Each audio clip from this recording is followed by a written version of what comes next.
Welcome everyone. I'm Alan Miller. I'm co-founder of the Together Association, and I'm really pleased that this evening we're going to be joined by someone who's been fearless and tireless in campaigning to make sure that we get to hear from farmers.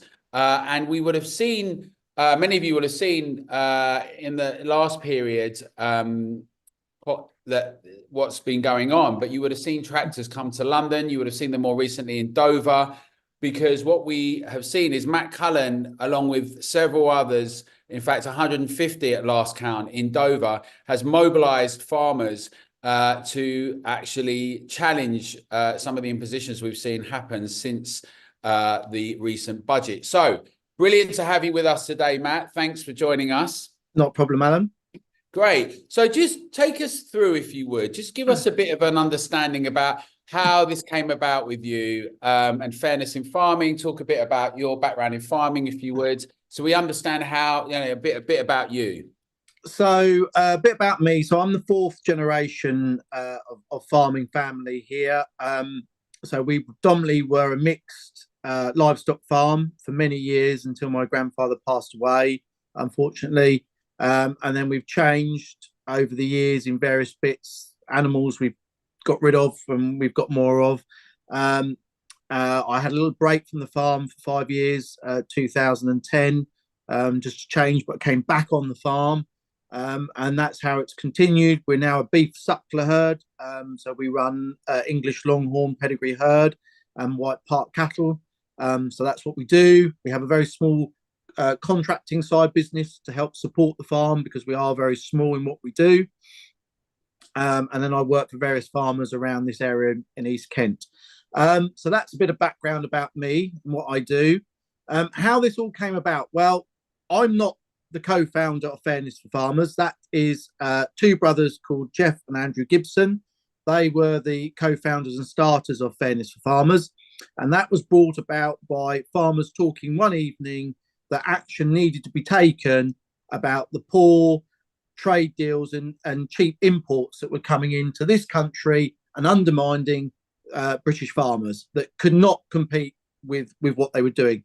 And that happened in the early spring, which saw Dover being hit down the port that evening, then moved to a Tesco's a week later to highlight what they were doing and to educate the public. Then they moved to Ashford and hit Asda's in Ashford. And then we sort of rallied Kent farmers together and we pulled out the bag 250 tractors to hit Canterbury city centre, which was fantastic. And that was highlighting basically all of the going problems that were arising with the previous government of cheap imports. They weren't regulated to our standards that we have to go through in this country. And it was undermining everything that the British farmer was trying to do and produce in this country.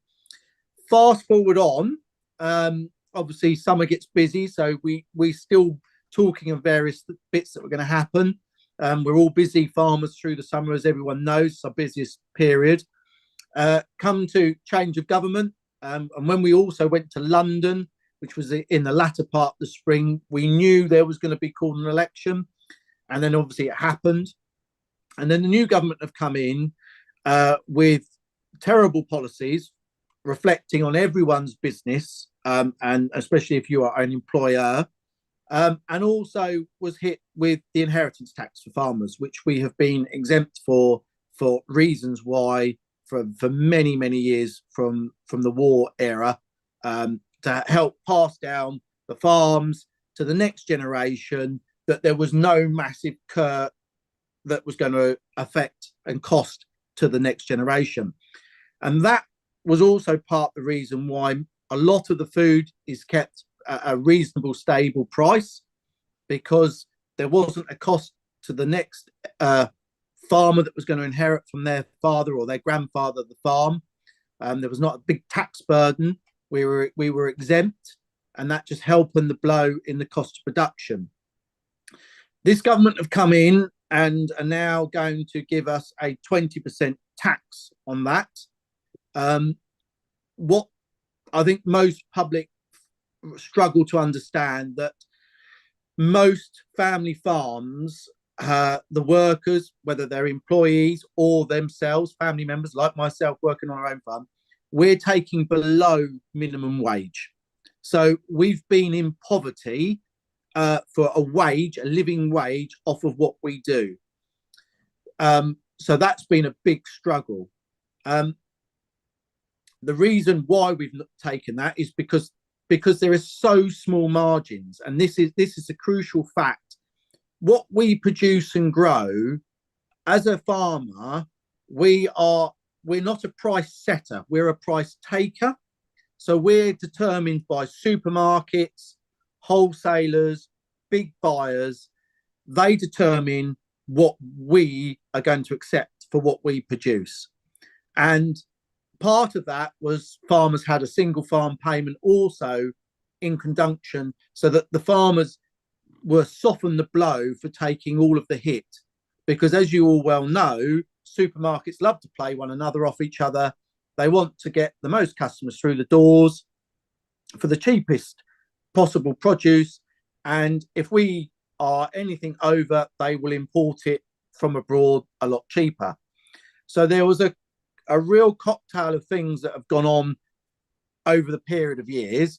And this tax, inheritance tax, was the biggest nail in the coffin. And that's why farmers have been so uproar about it. Because if you've got to give 20% of your shop floor, working shop floor, away and sell it to pay a tax bill, that makes you less profitable. And some of the farms, and I can use myself for an example, some farms are barely making a profit of 20,000. That's lower than some people's income, and that's a profit of a business. And there would not be many businesses, I can assure you, that would carry on doing that.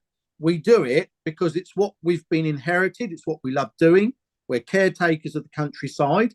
We love producing the highest quality in the world produce, food, or lamb, beef, and chicken. We produce that for the Joe public to enjoy. We produce seasonal food, and we're so proud in doing that as British farmers.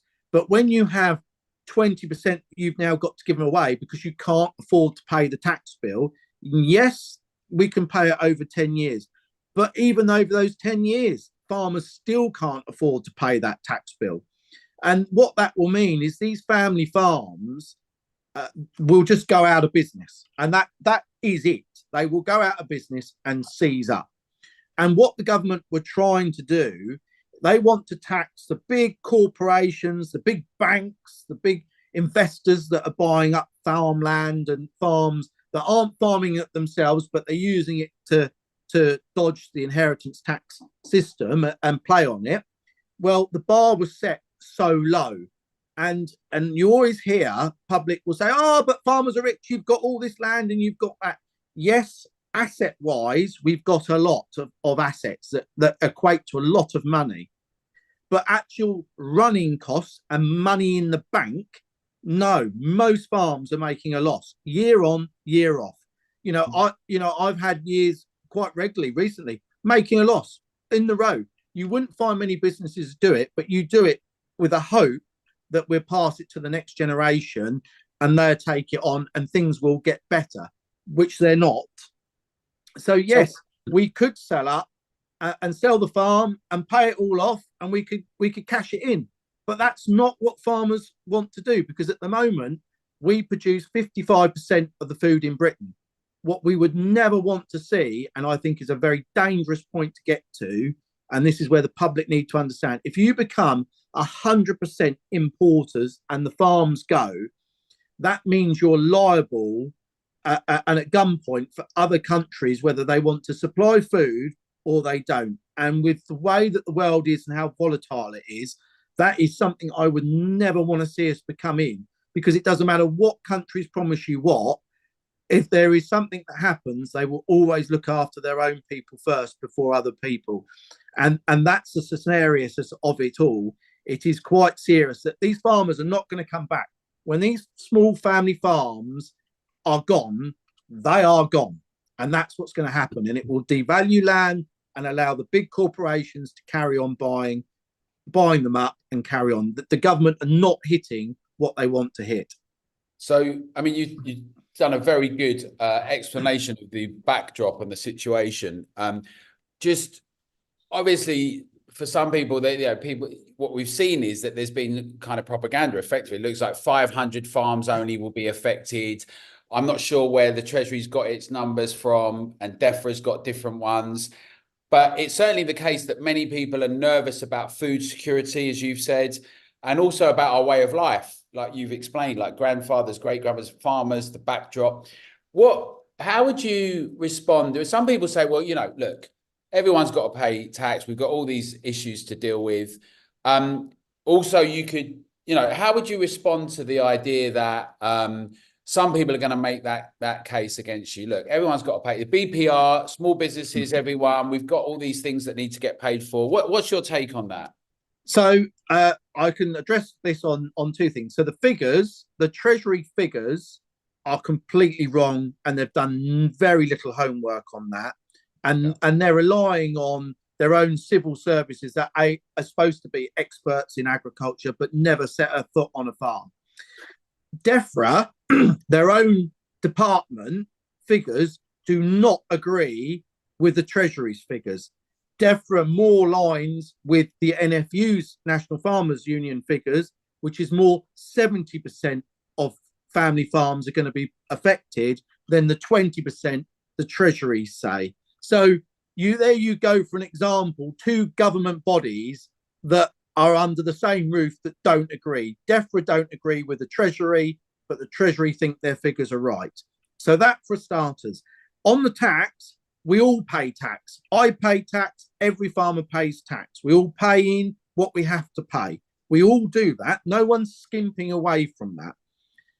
The inheritance tax is, for what I said earlier, was for a specific reason why. And no farmer has shied away from paying those taxes which need to be paid for throughout the year, the end of the year. We all agree with that. No one's shying from that. But the part that people fail is that big chunk of their farm that they're now going to have to sell to pay it. You're never going to get that farm back. And that's a bit, and farms don't have the money. This is the fundamental point. We don't have the money in the bank as capital to say, right, we'll just write a check out and pay that tax off. It means we've got to sell the land to pay that big sum of money. And when we've got to pay that, that's when you break a business. And if a business is broken and can't afford it, then it goes. And that is it. So yes, I know there's lots of conspiracies out there. Oh, farmers just want to avoid paying tax. That's all it is. No, if you actually do your homework and actually go and see farmers and talk to farmers, the family farmers, those smaller ones that are working hard, you will understand what very tight linen threads that they're on trying to make a living, or it's a loss, and why they struggle to pay it. And it's not tax avoiding. I cannot stress. We pay enough. We all pay enough. Everyone pays enough, whether it's business property relief, if it's APR relief, we know we all pay enough. Every business is being affected by this, but it was specifically put so that family farms could carry on farming without a massive burden that's going to cripple their business. And so the business property relief and the agricultural property relief, what it means now is that effectively, if you've got expensive equipment and livestock and you've got buildings, that if someone dies or is coming up to that, they've got the prospect of having to pay off all this additional amount, but is actually inherent in being, as you say, custodial in the land, passing it on, retaining it. It's not about really wealthy, aristocratic style, lavish lifestyle. It's about hardworking people. And there's the question, isn't there? Because we've seen BlackRock sitting down with the Prime Minister. We know in the cities, I come from the world of hospitality, that increasingly our cities and a lot of businesses are being bought up, and retail, pensions and others, hospitality and property, surveillance. How much do you think these things are just happening, the concentration of capital? I know some people are concerned that there's specific strategies and policies to suffocate smaller, medium-sized farmers and businesses. What's your take on it? How do you see it? I mean, my take's very clear. I mean, you've mentioned a name there, Blackbrook. I mean, that's that they are made it very clear what they're going to do. And yes, I absolutely see this as a land grab.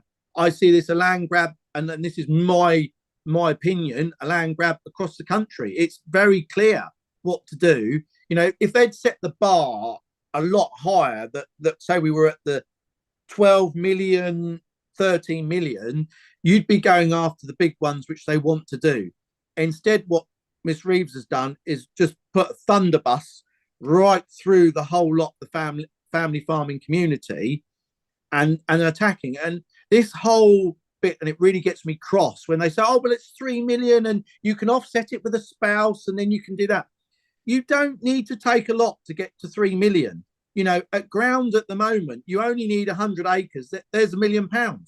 Average working farm today, 250 to 300 acres. That's just the land. That's not with buildings. That's not with your farmhouse. That's not with the infrastructure of tractors and machines. A tractor today, you're £200,000. A combine, 500,000. You get to those figures very, very, very quickly. And that's the problem. The bar was set far too low. People's assets, the land, buildings contributes very quickly to the 3 million.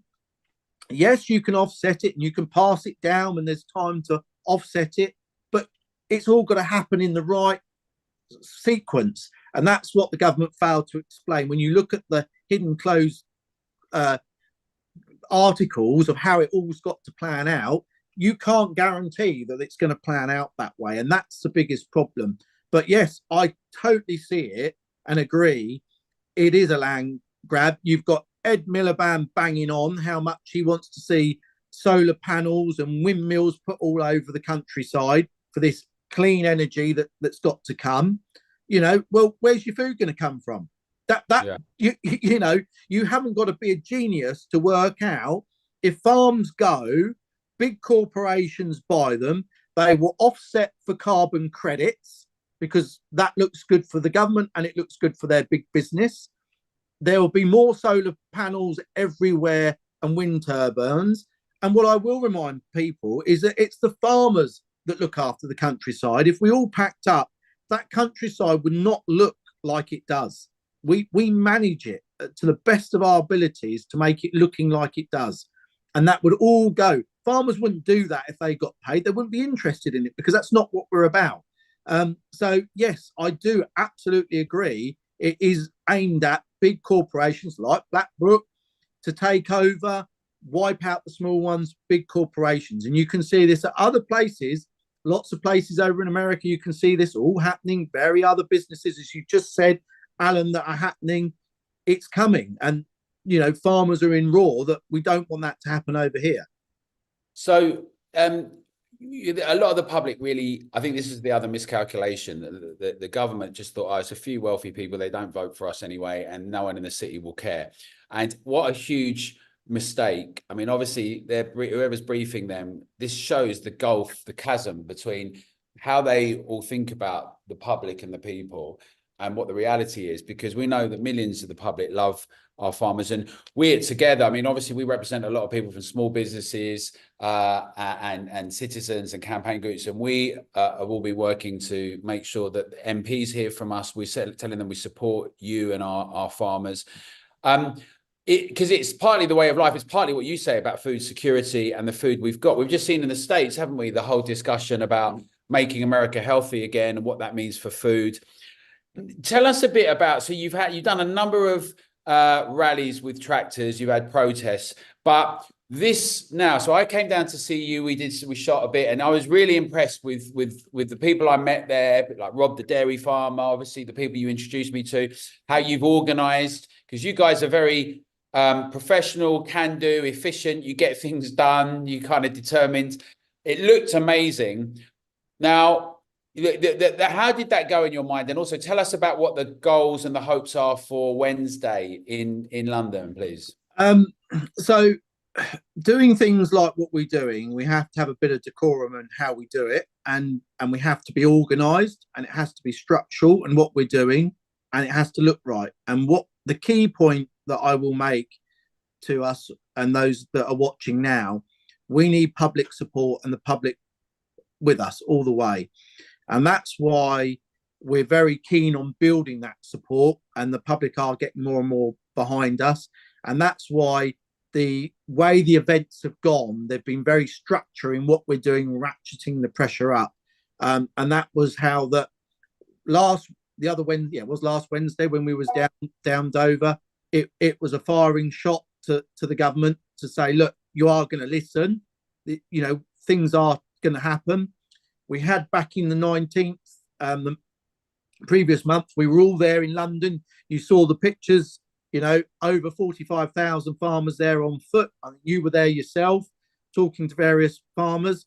And that was brilliant. It's the first time we've seen farmers across the nation come together and unite as one. So the outcome for this coming Wednesday was exactly the same idea, but it was to deliver us that we all come with our tractors as the next phase to say, right, we're on your doorstep, government, Mr. Starmer, you're going to listen to us. And if you don't listen, things are going to ratchet up even a lot more. And, I'm not going to give away what we might have in our pipeline and up our sleeves, but the pressure is on.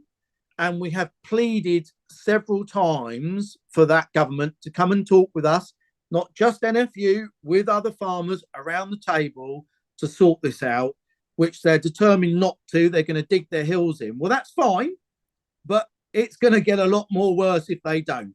And the pressure's going to get right ramped up. That's pretty well sure, because, the public support is growing more and more and more behind us. And the more people are coming out to support us. And the farmers have had enough. We've had it bad enough for long enough.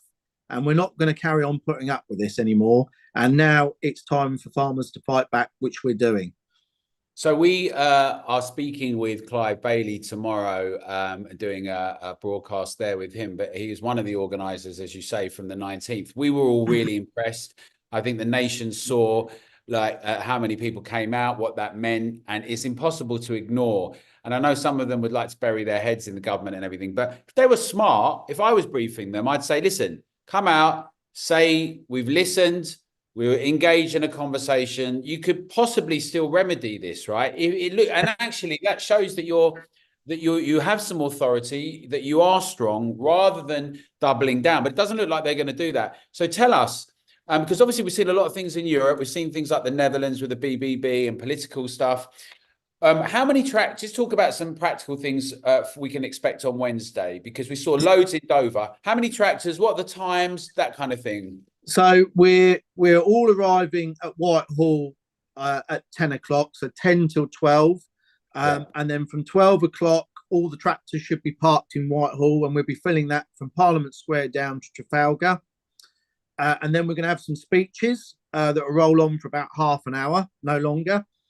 And then at 12:45, all those tractors at Whitehall are going to go on a rally route, if you want to call that, or a protest route round London. It has all been pre-organised with the Met, and I have to just say the Met have been fantastic on helping us sort this out and arrange everything for us. And then we will be back round and finish finally back at Parliament Square. Now, I always take when people tell me what's going to be there with a pinch of salt. When I set out what we were going to do and achieve, I thought we might have 300, 350 tops. With the conversations I've had with various farmers around the country and where they're all coming from, I think we're going to see well over 500 to the 600 mark tractors.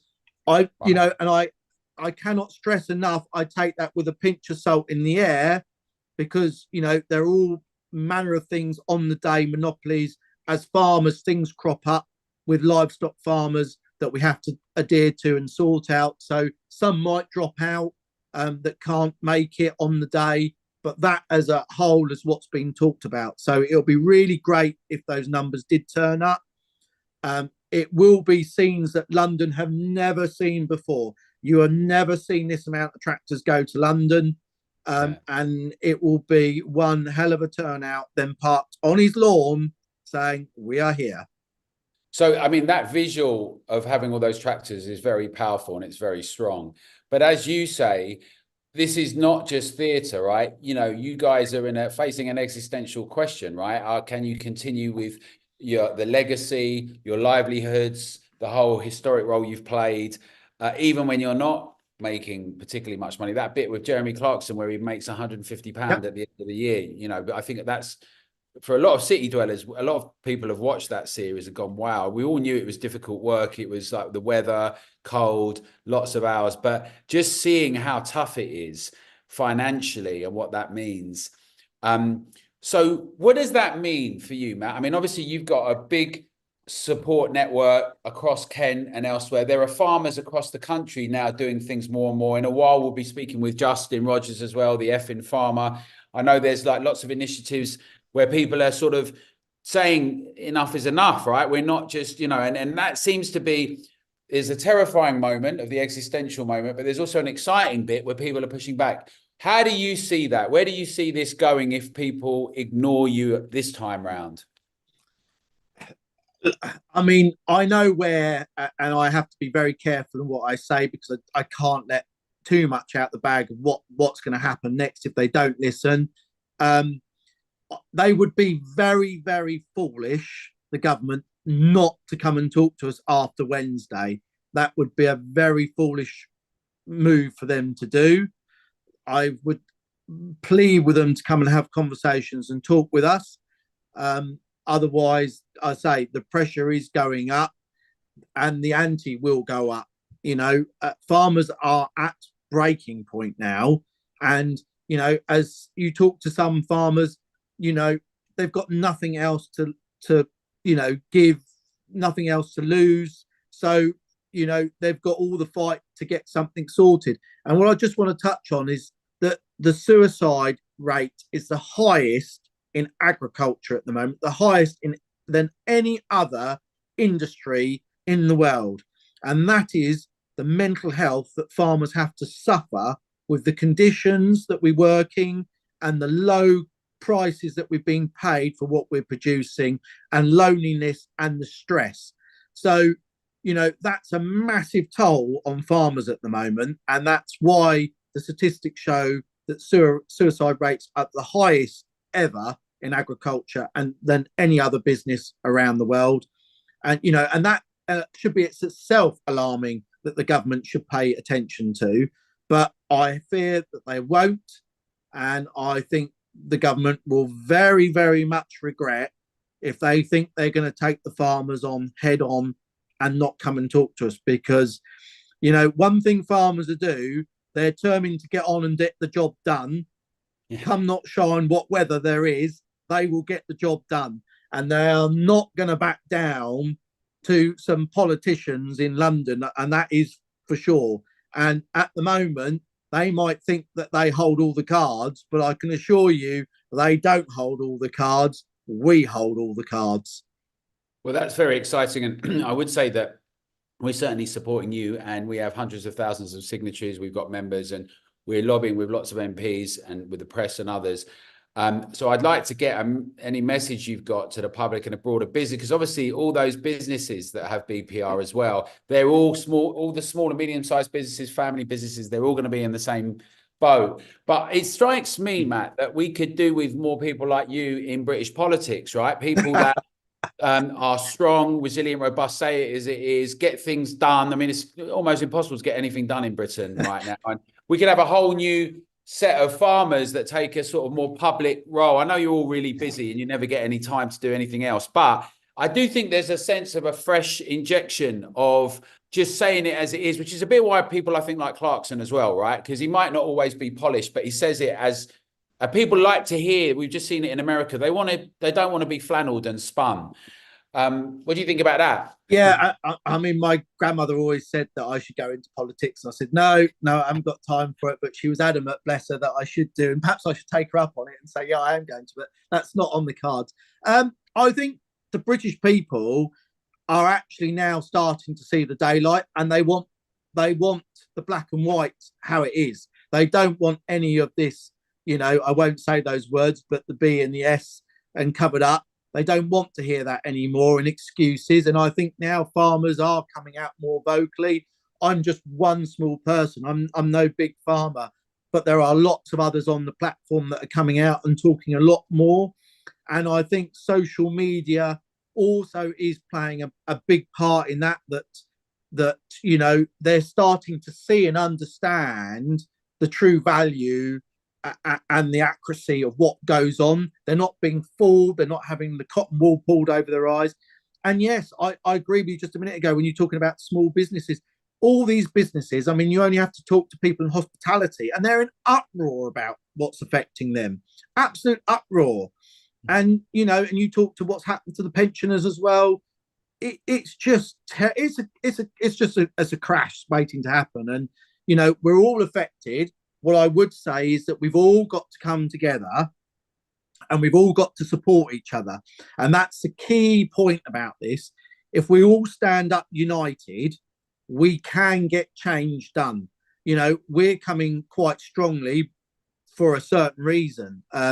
But all other businesses that are affected, I would urge them all to come together and unite as one, because as one big enterprise, we can defeat this and we can win. And, if you look at it whatever way you want to, and I know the far left woke people won't agree, but everything that's happened is attacked every private business and pensioners or rural people that's happened. And I'm afraid you do not create wealth and opportunity and growth by taxing the private sector to the hilt to pay for the public purse. We all know it needs paying for, but just a little fact here. As a release 2 weeks ago, the government are now going to pay 530 million to foreign farmers.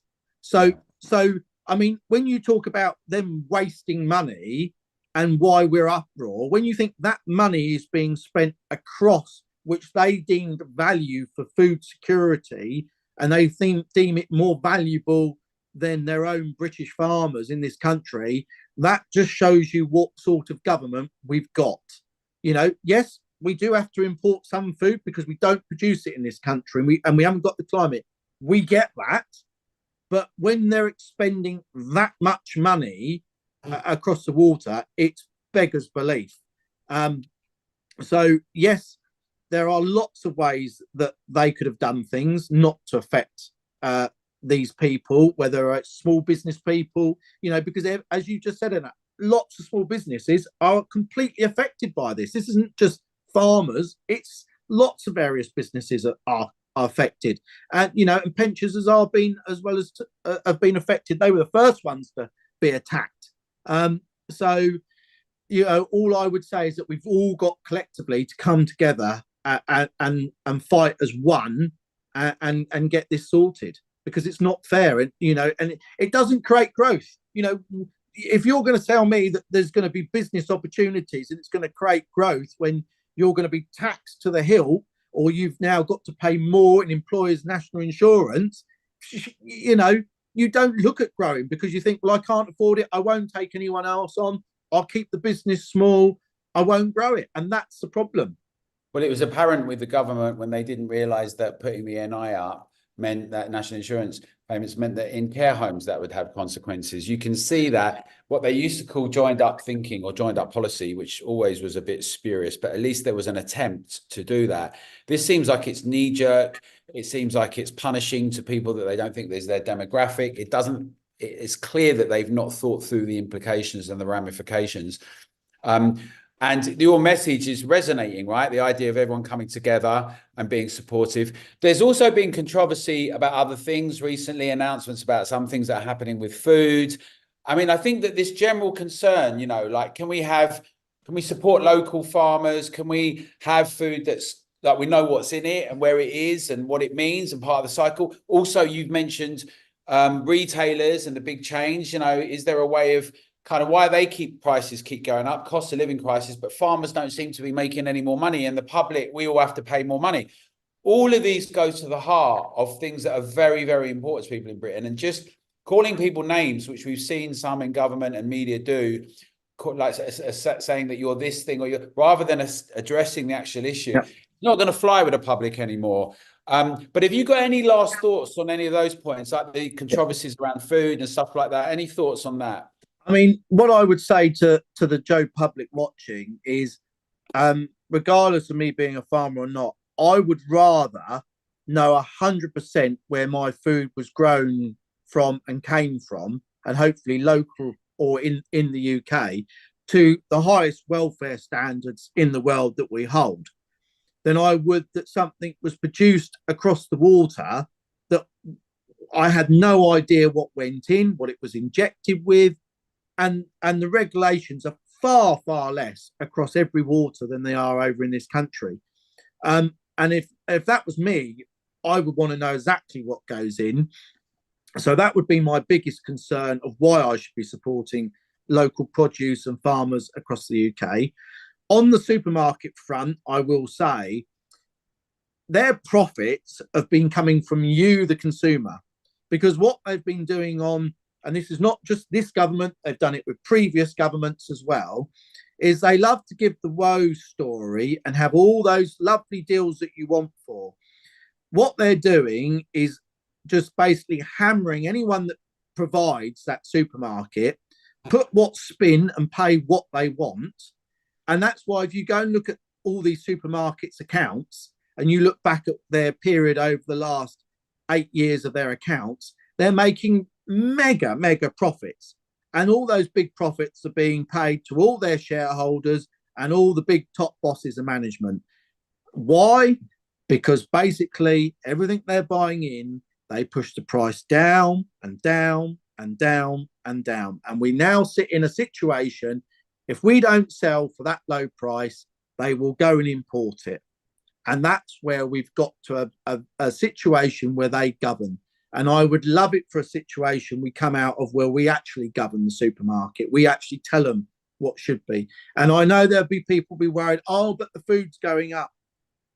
That this is what happens. Farmers don't want to push the food right through the roof. What we want to be paid for and have is a fair price for what we produce. So at the end of it, we can make a very small profit and we can reinvest into the future to making it better, sustainable, and carry on farming. But these supermarkets, big buyers, warehouse distribution people, they are making the big money out of it. And you can see it. You know, it doesn't take a genius to work out what they're doing. So, yes, there are people worried. And if I was a public citizen and I wasn't this side being a farmer, I would be absolutely supporting any local farm shop, you know, anywhere around the country, go and support it. But all farm shops have all their various offers on. So it's not big premium, expensive. You know, I know everyone from everyone has a different budget and what they can cope and afford to do. But food is essential, you know. And what I will say, smartphones, the big plasma TVs, all the big luxury items, they're not the essential. Food is the key essential in this country, and it's what everyone needs to eat, whatever dietary requirements or whatever you are, if you're a vegan, vegetarian, or you're a meat eater, that's all the food you need, you know, and it should be a priority on what you spend your money on, not luxury items. And that's where we have ended up with an ill balance and supermarkets driving that, you know. And I think that what you ought to do is support local farm shops, be very careful. Please don't always think you see a Union Jack on there, that it's produced and grown in Britain, because that's not the case. It only has to be packaged or processed in this country, and it's allowed to have a Union stamp flag put on it, which is one that we've been fighting for from the spring, that we were very against and shouldn't be allowed in this country. But yeah, that's what I would say and do to the public. But I would be very wary of imports, because you do not know what has gone into it, and you can't always read what a label says from a foreign country that is definitely gone into it, or that's definitely had that to it. Over here we do, because the rules and regulations we have to adhere through and the hoops we have to jump through. So that gives us more clarity of what's gone into that product. So if you could get a message now to Keir Starmer and Rachel Reeves, what is that message to them? My message to Mr. Starmer and Miss Reeves is that I would say urgently after Wednesday, you need to come and talk to farmers and NFU round a table together and consult with us all, so we can come up with something that works. Because obviously your figures are completely wrong, and I would very much urge you to do that. If you want to refuse to, and you want to dig your heels in and carry on like you are, I think it would be a grave mistake for you to do that as a government. Very much so. Okay. So, I mean, I want to thank you. I'd love, Matt, if we can chat with you on Wednesday when I know you're going to be super busy, but we'd love to, Yeah, we'd love to get you when you're running around and speak to some of the guys that are coming tractors. We'll be filming. We'll have people there.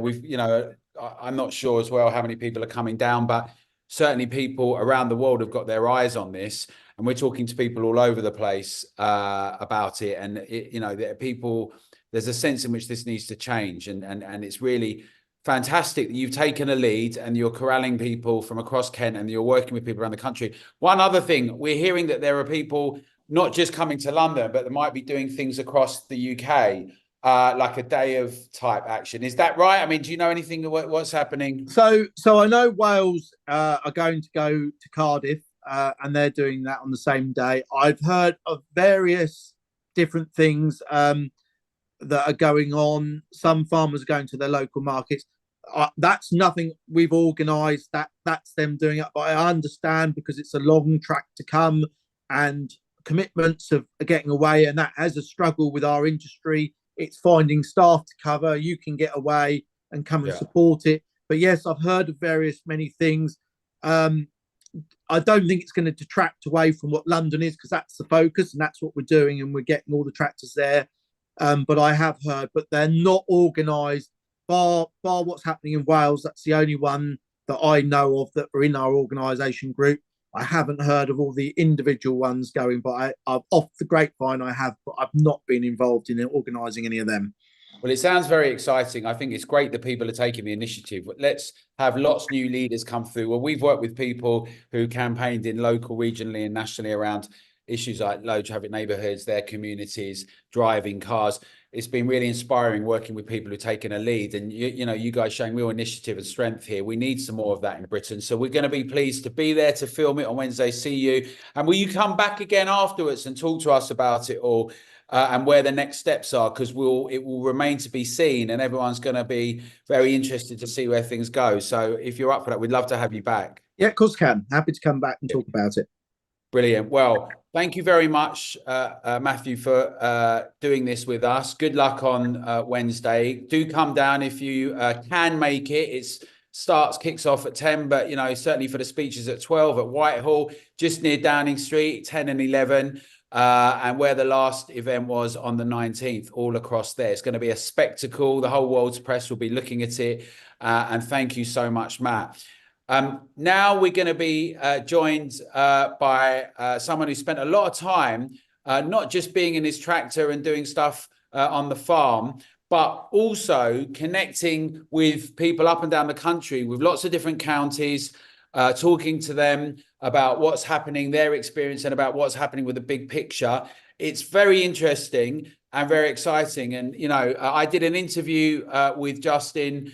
I'm losing track of time now, but on the 19th, when the big rally, the protest happened in London that we talked about just now. And it was really great to really get some insights and hear from Justin about some of the things that are going on. But now we're going to be able to drill down on a bit more of that and see. So, Justin, thanks for joining us. All right. How's it going? Oh, good stuff. Good. So if you would do a similar thing, Justin, can you just tell the audience a bit about kind of your background, how what's the deal? How was farming part of your life? Tell us a bit about what it is. What do you do? So we kind of sort of put the picture so we're clear about it. So I farmed all my life as soon as I got home from university. studied something that wasn't agriculture, didn't sit well with me. And my entire agricultural life, we've had to diversify in order to basically keep going. Ideally as farmers, we want to feed people. We went down the line that we basically produce hay and straw for pet shops and the pet industry, equine industry. But that was a choice that was taken out of our hands. We were doing well at making hay and straw and haylage, so we made a market of that. But it still didn't make sense to us how selling people food, doesn't make enough money for farmers to quite often make a really good living or a living at all. Most farmers are surviving, and at that point in time, we were surviving. And moving forward, really, farmers need to thrive and not survive. So that's totally understandable. I mean, well, just tell us, if you will, how have you responded to, what has this all meant for you? And, you've grown up being involved in farming and everything. How do you see what's currently happening, and what are the consequences? What does this mean for you with what the government's recently? So what the government's recently just done, what that is basically hit me in the face with, is the last 30 years of my life, I've basically just had ripped away from me, because all the effort, and every farmer's going to be the same. Everything we've built up, all the infrastructure we've all put in place, we've just been told that a third of our farm could be taken away from us because a generation we lose has to pay tax through death after they've paid tax all their life. And it doesn't make any sense. And I personally don't think anyone should pay inheritance tax across the country. Why should everyone pay taxes all the way through their living lives? And when it comes to death, suddenly we get retaxed. It makes no sense. And it's got to stop. Well, let's just address that. Let's address that for a second. So yeah. I think what you're saying is that everyone's taxed on the income or the capital or the revenue that they make. So they get taxed. Yeah. And there's often a discussion about taxation. We know the American Revolution, the taxation without representation. There's a question as well about how money's being spent and all of that. But what you're saying is, but then we've spent we've already paid tax, and then you come to inheritance tax. And you do. Now, we know that there were discussions with Conservatives and others about whether they would put that out, but for some it's quite controversial. But you think that's something that's that you're saying that would be something that you would advocate or you would put out there? You think it's important? I think it's important that no one, when you lose a loved one, when anyone does, why does anyone want to be suddenly hit with an inheritance tax bill at the end of someone's life? And even with that, everyone knows that isn't just a singular tax. Because if you have to sell, doesn't matter if you're in agriculture or not, and you have to sell a property or land, you've got to pay capital gains first. So you get double hit. And I personally have got my back is very up to this now, because it's not right. It is fundamentally not right. But again, back to the agriculture side, it is a big slap in the face. One of the things. Sorry. That's right. One of the things we were told as well for the last 30 years is that we don't have productive investment to be made in manufacturing and all that. So everyone should get investment in housing. And it's great, right, if you can own your own house. But then we were told, oh, by the way, you're going to have your house to pay for all your care. And by the way, we're not running care properly for a lot of people. And you've got all these issues that are kind of colliding, it seems. And it does seem that on the farmers issue, it's become a kind of moment, a sort of tipping point or a reference point where everything from the kind of food that we're eating to what's going on with supermarkets to what's going on with impositions, technocratic impositions, we're told that nothing will be done to farmers in pre-election time by the government. They come in and they do a whole series of things to pensioners and students and farmers, right? And there's technocratic impulse. Then there's a whole question about all of the stuff around net zero, which you're not even allowed to ask about now without being called names. And I suppose there's a big public, I don't suppose, I know that the public support for the farmers is enormous. But you've also been doing some very interesting work, haven't you, up and down the country, talking to different groups, communities, farmers, all the different, because there's lots of different types of farmers. But tell us a bit about what you've been doing, if you would.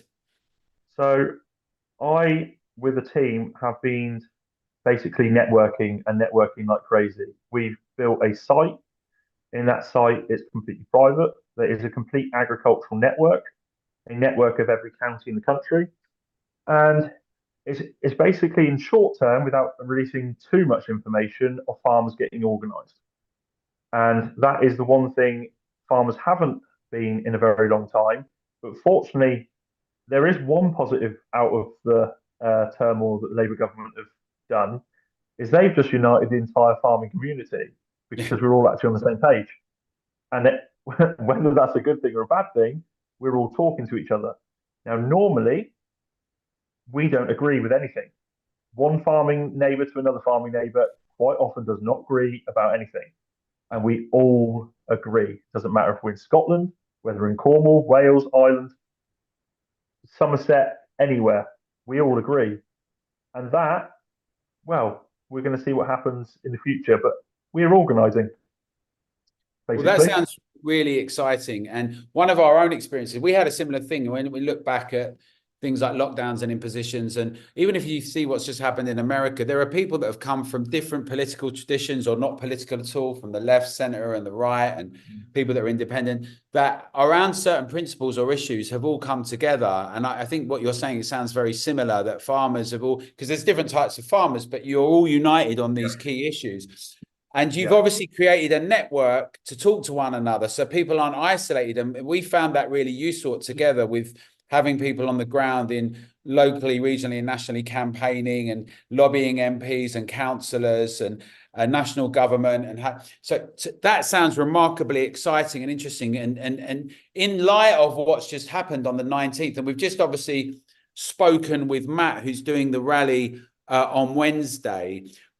How do you see this now? I mean, you're going to be there on Wednesday, right?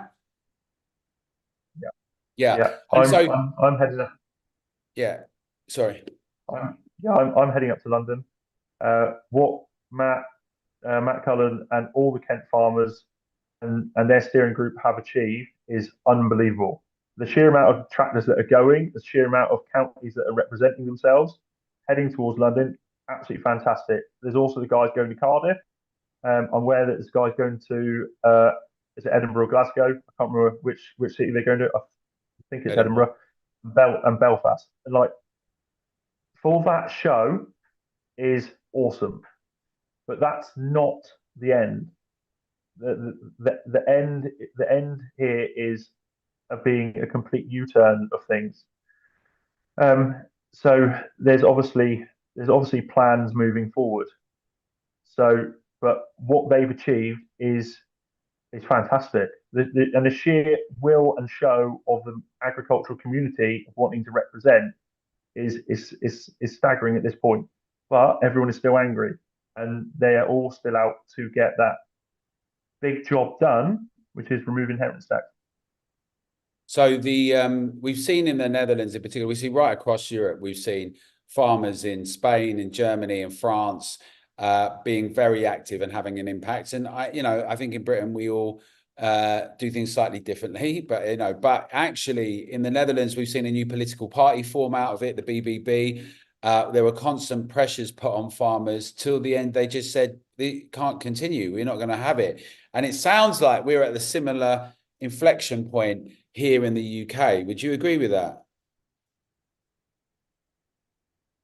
I would 100% agree. At the moment, I would say we are rummaging around in the ashes, and there is a phoenix coming. And I don't know if everyone's going to be ready for that, but it is coming. There are too many people now talking, and there are too many people all pointing in the same direction of what they need to come out of this. And there is there's a very good team behind basically orchestrating this and putting it all together. So that sounds very interesting, and we'll obviously talk more about this.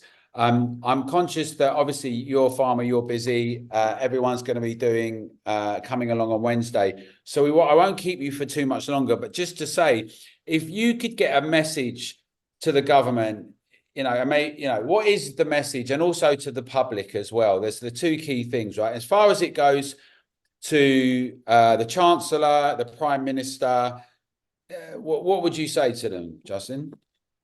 If I could speak in basically to the consumer and the public first, because I perceive them more important, is for all of you, we want to feed you. The entire agricultural sector wants to feed you. We want to give you the best possible nutritionist or most highly nutrition food that we can possibly make for you. So that's my direct thing to them. We also want you to know some truths. There are lots of things that Jeremy Clarkson's been very good at highlighting in Clarkson's Farm, but there are still a lot of truths that lots of you do not know that you need to know. And we need to build ourselves a system, I'm going to use for the moment, that allows you all to know exactly what's going on.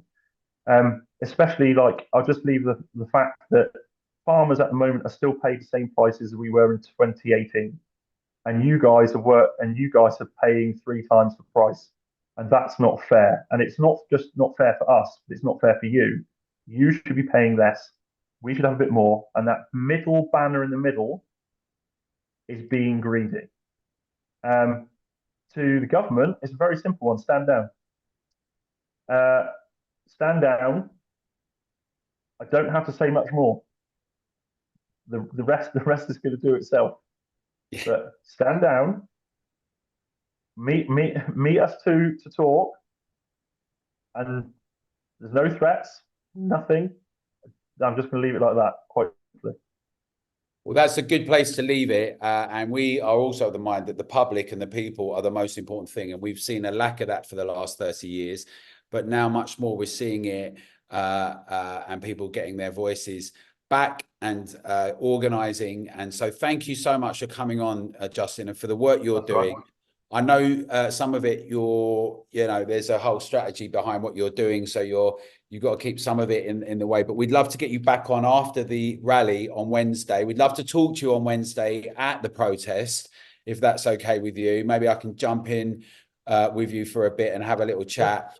And then let's get you back again straight after and talk about next steps, because all our people are going to be very interested. We all want to help out and be involved, and we wish you all the best, because we want to stand together with our farmers. So thank you, Justin.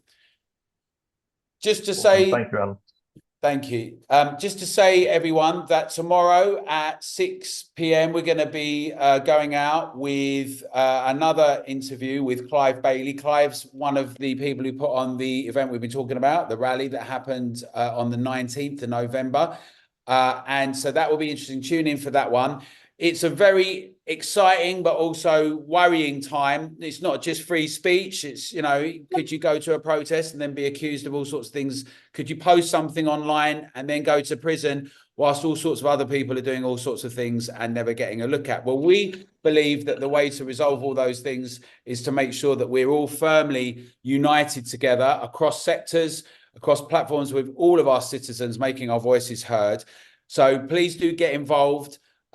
Make sure that you make your MPs hear from you. We've got calls to action going out, not just an email, but then phoning them, then writing them a letter, then going to see them at surgery. This is a really essential issue. Our farmers go to the core of what it means to be British, our way of life, our food, our independence, all of these factors.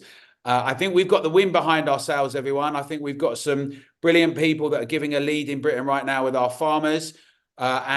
We also represent a lot of small, medium-sized businesses. All of us are coming under attack, and citizens, we're all having to pay for it. So let's get involved. Let's make sure our voice is heard. Come down if you can on Wednesday. Join us tomorrow at 6 p.m. Get involved as a member. Make your